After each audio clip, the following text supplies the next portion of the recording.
Revision everything में एक बार फिर से आप लोगों का बहुत बहुत स्वागत है।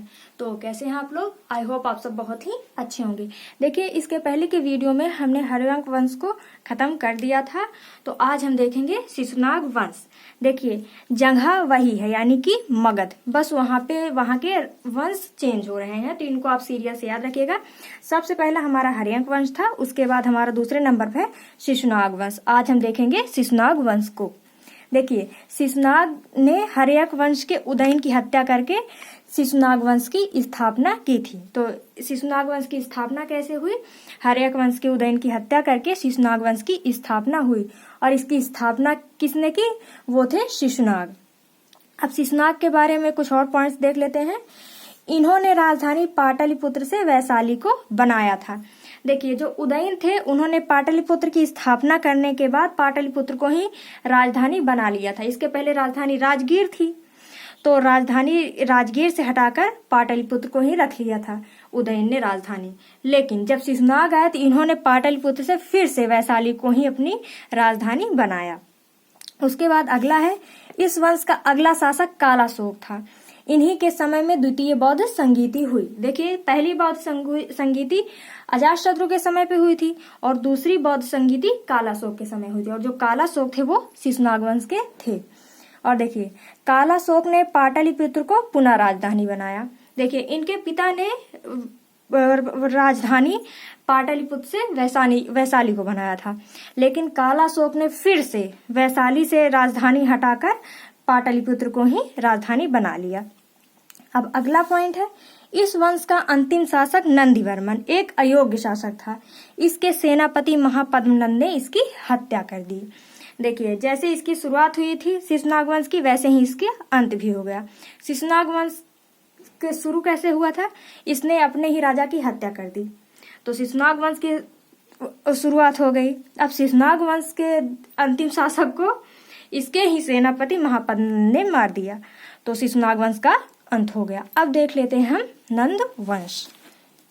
देखिए, महापद्मनंद ने शिशुनाग वंश का अंत करके नंद वंश की स्थापना की थी। और महापद्मनंद कौन थे? शिशुनाग वंश के जो नंदीवर्मन थे उनके सेनापति थे। इन्होंने अपने राजा की हत्या करके ही नंद वंश की स्थापना की। तो पूछा जाए नंद वंश की स्थापना किसने की, तो वो महापद्मनंद ने की थी। ये जाति के शूद्र थे। इसने राजपूतों का अंत करके सर्व छत्रांतक तथा कलिंग को जीतकर एकराट की उपाधि धारण की। देखिए, ये जाति के शूद्र थे। तो आज के टाइम पे भी, मतलब हर जगह तो नहीं, लेकिन बहुत जगह पे शूद्रों से थोड़ा गलत व्यवहार किया जाता है, इसलिए ये भी शूद्र जाति का था, इसीलिए इसको राजपूतों से थोड़ा समस्या होता था, उससे चिढ़ता था, इसीलिए इसने समस्त राजपूतों का अंत कर दिया, और राजपूतों का अंत करके ही इसने सर्व छत्रांतक की उपाधि जीती, और उसके बाद कलिंग जीतकर एकराट की उपाधि धारण की। तो अगर आपसे पूछ लिया जाए कि सर्व छत्रांतक की उपाधि इन्होंने कब धारण की, तो राजपूतों का अंत करके सर्व छत्रांतक की उपाधि धारण की। और एकराट की उपाधि कब धारण की, तो कलिंग को जीतकर एकराट की उपाधि धारण की।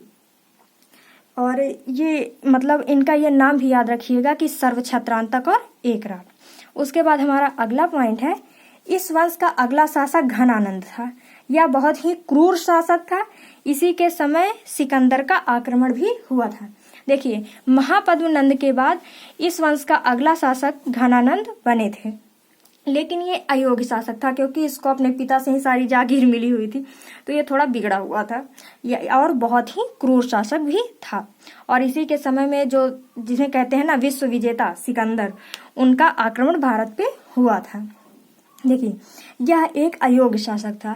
इसने अपने दरबार से आचार्य चाणक्य का अपमान करके निकाल दिया, जिस कारण आचार्य चाणक्य ने अपने प्रिय शिष्य चंद्रगुप्त के साथ मिलकर घनानंद का अंत कर दिया। देखिए, इसके पहले जो दो वंश थे यानी कि नंद वंश और शिशुनाग वंश, इनकी स्थापना कैसे हुई? इनकी अंत इसी तरह हुआ कि मतलब इनके ही सेनापति ने इनको मार दिया, लेकिन नंद वंश का अंत इनके सेनापति ने नहीं किया, बल्कि एक अलग से ही गुरु वशिष्ठ ने मिलकर इनके वंश का अंत किया था। तो देखिए, चंद्रगुप्त ने जब इनकी हत्या कर दी, उसके बाद एक नए वंश मौर्य वंश की स्थापना की। तो शिशुनाग वंश और नंद वंश के बारे में जितने भी इम्पोर्टेंट पॉइंट्स थे हमने देख लिया था। अब अगले वीडियो से हम लोग कुछ और भी डिस्कस करेंगे। मतलब इसी के टाइम पे कुछ बाहर से आक्रमण भी हुए थे, इंडो ग्रीक, शक, इन सब के आक्रमण के बारे में देखेंगे। क्योंकि अगर हम सीधे मौर्य वंश में चले गए तो मौर्य वंश का चैप्टर बहुत ही बड़ा है। तो अगले वीडियो में हम देखेंगे जो मतलब बाहरी आक्रमण हुए थे, विदेशी आक्रमण, उन सब के बारे में देखेंगे। तो मिलते हैं नेक्स्ट वीडियो में। Thank you.